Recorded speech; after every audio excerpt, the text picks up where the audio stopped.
The Marvels has been a really interesting case study of, well, several things. Number one, we talked about the fact that, this thing has just fallen on its face financially. There are a lot of movies that will never get close to $200 million, but this is a Marvel Cinematic Universe movie that should, as most of them should. It's also a commentary on the fact of the declining quality of the MCU. And as quality starts to decline, people will start to lose interest. It was great for over a decade when Marvel was putting out banger after banger after banger, and people kept getting excited about the new things because all the stuff they put out has been great. But as their quality has begun to wane, people's interest has begun to wane. It's not a coincidence. Also, on top of that, you had a movie that months before it came out, a lot of us expressed a lot of concern. This is based on characters, or other than Captain Marvel, the other 2/3 of this equation are based on characters that you have to have seen their shows on Disney Plus. And newsflash, a lot of people don't have Disney Plus. They won't know who Ms. Marvel is. They won't know who Monica is. And they're watching these trailers and thinking, oh, I'm already behind. I have no idea what's going on here. Unlike a new movie, like say Guardians, where the audience doesn't know the characters, but they know they're at the beginning and they don't feel like they're behind. That's been a big problem. Matter of fact, Anne pointed out to me too, even that little last scene in the Marvels where Haley Steinfeld shows up, like Anna's like, if somebody didn't watch the Hawkeye series on Disney Plus, no one's going to know what that's about. So they didn't watch Ms. Marvel and they didn't watch the Hawkeye series. And that like last little tag scene means nothing to any of them. But even then, while we expected not fabulous box office results from the Marvels, even with all those things working against it, we expected it would do better than this. According to a lot of the reports, they're saying that it's going to end its theatrical run at about $80 million domestically and under $200 million worldwide. Under $200 million worldwide. And this wasn't even the worst Marvel film that came out this year. The Marvels wasn't great, but it was fucking The Godfather compared to Ant-Man and the Wasp: Quantumania. It didn't manage to make more money than that. That's what happens. Quality declines, interest declines. But to put it more into context about just how much, and again, by the way, I am not a hater of this movie. Don't misinterpret me. I'm not a hater of this movie. I thought it was okay. It was yet another Marvel movie that wasn't great, but I thought it was okay. It had its moments. So don't interpret me as some hater of the Marvels. I'm not. But to put its financial failures even more into sharp contrast, let's look at some other movies that came out in 2023 that did better than the Marvels did. The Meg 2, Ray, made maybe the worst movie I've seen this year. No, Expendables. Oh, yeah, there's Expendables too. Oh, my God. Okay, but one of the worst films I've seen this year. The Meg 2 made double what the Marvels did at the box office. Go back a year and try to tell somebody that the Meg 2 was going to make more than an MCU film, the Marvels. Five Nights at Freddy's, that cost the same amount that it cost me to buy Spoiler Pig to make, made more money than the MCU film, the Marvels. Creed 3 made more money. Come on. Well, it's a good movie, but it was not a box office smash hit, right? What? The Flash, which I think is a better movie. I still defend The Flash. I thought that was a thoroughly entertaining movie. Me too. But as big of a flop as The Flash was, The Flash made a lot more money. Well, it made more money than the Marvels. Guys, The Nun 2 made more money at the box office than the Marvels did. Taylor Swift made more money at the box office.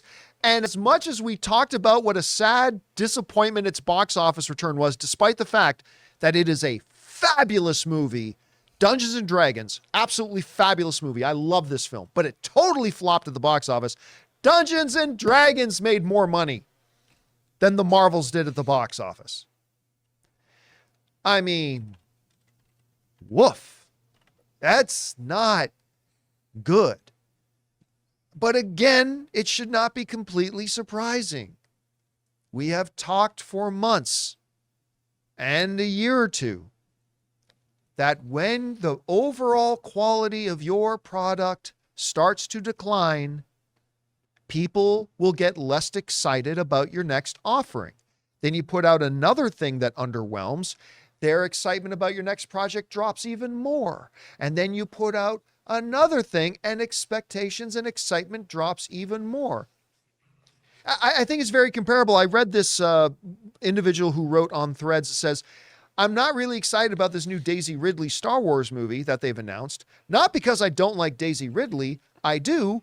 I just haven't been super happy with the movies they've put out lately. I think that's completely an equivalency to what we've got going on in Marvel.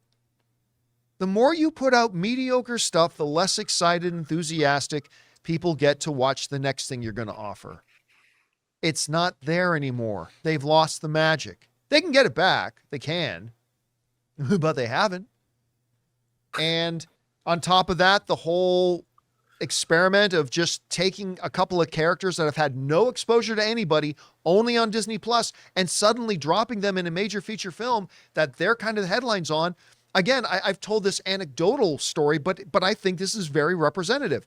I ran into one of our great viewers, Chef Rigo, and, Chef Rigo said, I haven't seen the Marvels yet. Me and my girlfriend haven't seen the Marvels because we haven't seen Ms. Marvel or WandaVision. We don't even know if we can go to this movie. And I think what he said to me that day is very representative of a lot of average movie-going fans. And it didn't help that the movie wasn't great. Again, I'm not a hater. I don't think it was bad, but it wasn't great.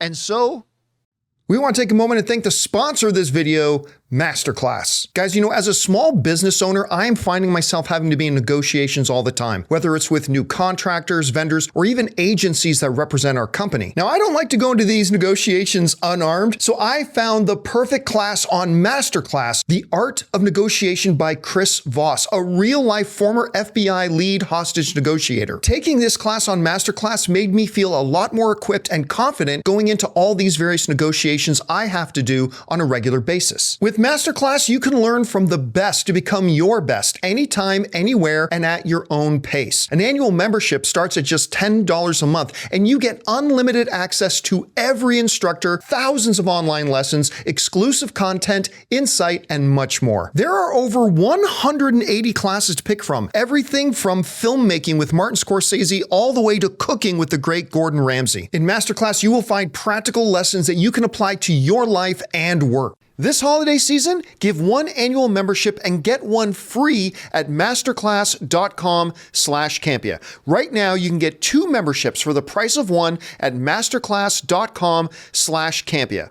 masterclass.com/Campea. Offer terms apply.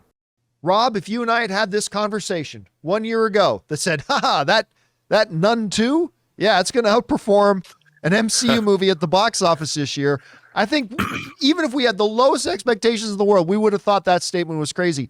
Yet here we are. So the Marvel's Rob is now coming to the end of its theatrical run. What are our takeaways from this? What do you think? Well, I think, first of all, they gave the audience an expectation of their own product, and they did a really good job of it for 23 movies in the Infinity Saga. So that's the fact that they would go against that very successful formula is baffling to me. And this idea that, first of all, streaming was not a part of that. And the idea that they thought that they could get away with, WandaVision was the first Disney Plus streaming series, but the fact that they could get away with caressing TV characters into their cinematic universe is something that simply hasn't worked. And they haven't done a very good job of it. WandaVision was the first show, and while I love Monica Rambeau and I love that character from the comics, we saw her 2 years ago. And other than that, and now she's supposed to be a full-fledged superhero on par with Captain Marvel? And Miss Marvel, is Miss Marvel the same level as Captain Marvel? Miss Marvel is a Captain Marvel fangirl. And while she has these powers, to put her on the level of a $1 billion grossing character seems a little strange. And the idea that that's the direction they wanted to go in, it wasn't earned. They've been making these decisions that I don't understand because, John, the first 3 phases of Marvel were beautifully constructed. One movie led into another movie. There were consequences. There was an ongoing meta story being built across all of their individual stories, but the movies themselves stood up pretty well as individual tales. Right. I mean, and I think that they've forgotten all about that, and they're telling these stories that don't. I mean, look, Gore the God Butcher and Thor: Love and Thunder should have had a lot more gravitas. I mean, Ragnarok had gravitas. It was a lot of bad stuff happened in that movie. And even though it was funny, you felt that there were real consequences and ramifications by the end of that film.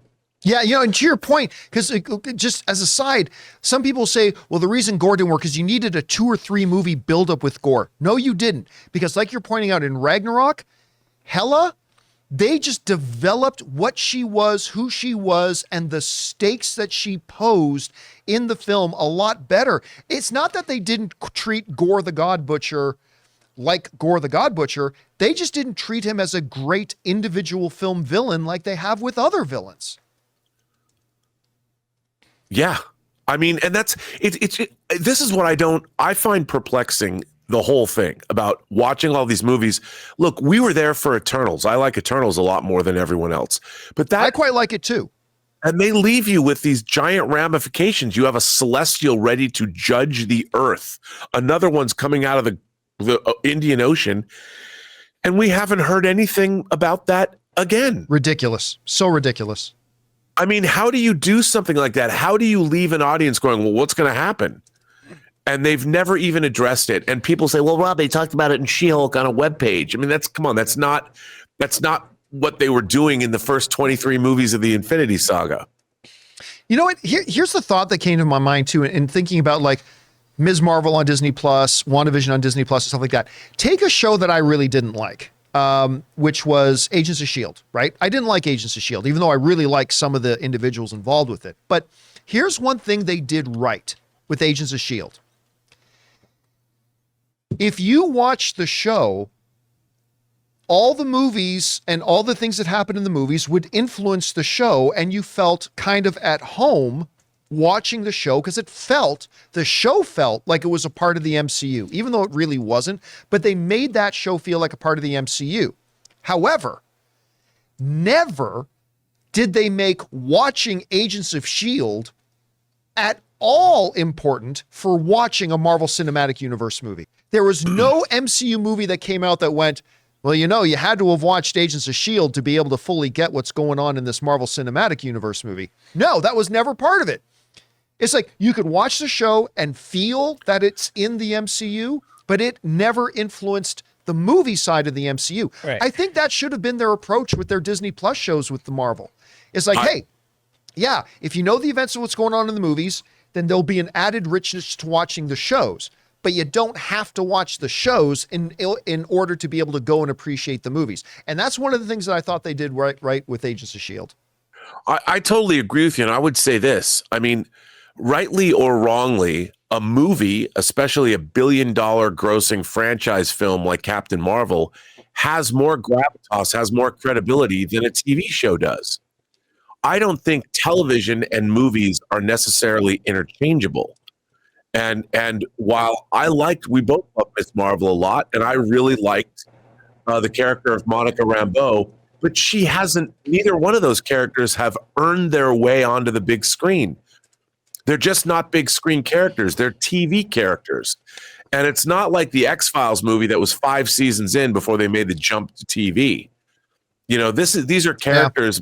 Yeah. And so I really feel they undercut the value of Captain Marvel. Captain Marvel deserved her Empire Strikes Back, or deserved her Road Warrior, or deserved her Godfather 2. She didn't deserve to be paired up with 2 TV characters, because what it did was diminish all 3 of them by doing that. Yeah. What do you think about my other assumption here that you know, I think part of the result here is the fact that Marvel has just been subpar lately. Like the stuff they put out. And now, all due respect to Loki season 2, which I thought was quite good, but it turns out the ratings weren't fantastic for it. But, you know, every time they put out a Secret Invasion or a She-Hulk or an Ant-Man and the Wasp Quantumania or the glut of a lot of the other stuff that we've got, that every time something comes out that fails to really impress, the enthusiasm level of the average moviegoer, I think, drops for what could be the next thing. Do you agree with that? Have you seen that? Do you not think that? How do you see it? Dude, I totally think that that's the case. And part of the reason is that you don't really feel that there's any stakes to these movies anymore.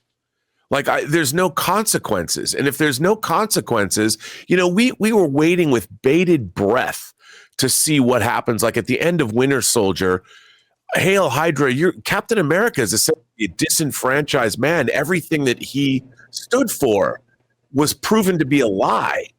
And when you're at the end of Winter Soldier and after that great adventure has happened, then you're still going, well, what's he going to do now?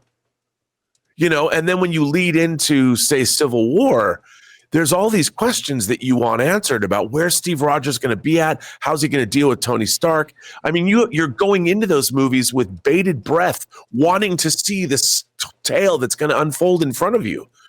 When Captain Marvel, I'm like, I don't know what's going to go on in the Marvels. Am I that interested in it? I mean, I'm watching it, but tell me, I felt like the story itself had no urgency to it.